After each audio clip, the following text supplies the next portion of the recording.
Now, if you look at the pattern for handling the exceptions, what is the flow of how the execution takes place inside of the try except blocks? So here what we have is one try block where we have three lines of code. The first line is f is equal to open a file. That the name of that file is myfile.txt. And then in the second line, we are using s is equal to af.readline. We are trying to read the lines inside of that txt file.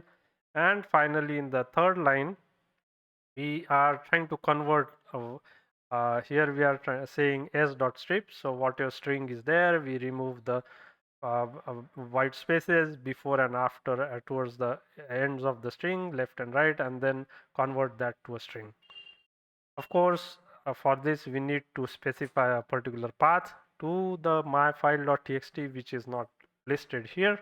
So when we run this code, it should produce an error or it should raise an exception. And for that purpose, we have three except clauses or three except blocks. The first block is the except OS error and as error. The second is value error. The third is exception. That's like a general exception. If we go back, here is the general exception we see. And the OS error is a derived class of the exception. And value error. So let's look at where value error is right here. Again, value error and the OS error are both derived from the exception class. So that's like a general exception class. If it's not these, then you'll find something that's inside of this last one. Now, when we run this code, this is what we get in the output is OS error number 2, no such file or directory, my file.txt. So what happens is when we run this code inside of the try block, first line is run, it raises an exception or generates an error, and that error is OS error, so it exits the try block.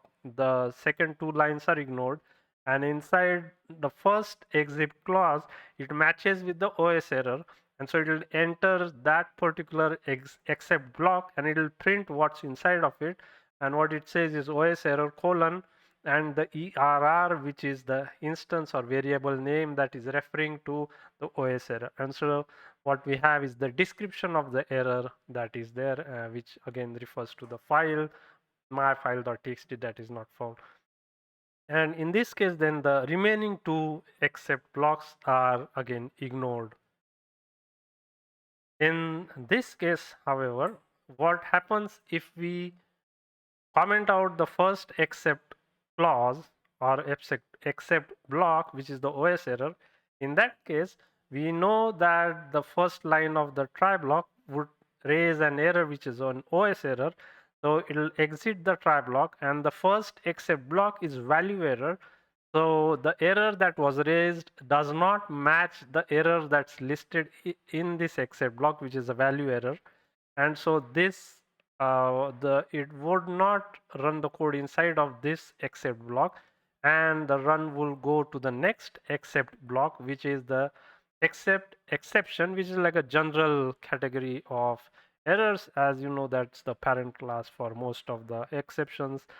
And so it'll enter that block because the OS error is derived from this block. And so we'll see in the output this print statement, print unexpected, and then we have the error, which is the file not found error.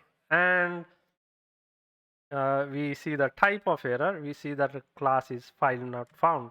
And if we go back a little bit, if we look at where the file not found error is, let's go in here, and we see that it's a class that is derived from the OS error. So what we are trying to do here is, this is the class that is derived from this OS error, and then that is derived from this exception. And so what we are essentially trying to do in this case is pinpointing the exact uh, reason for why the error was raised, or why the error was thrown, or why the exception was raised. And That's what we see here. Now, in addition to that, we also see the details about the file not found error in the traceback. So this is the traceback where we see the exact line where the error was raised or error occurred or exception was raised, and below is the name of the error, description of the error, as we would expect.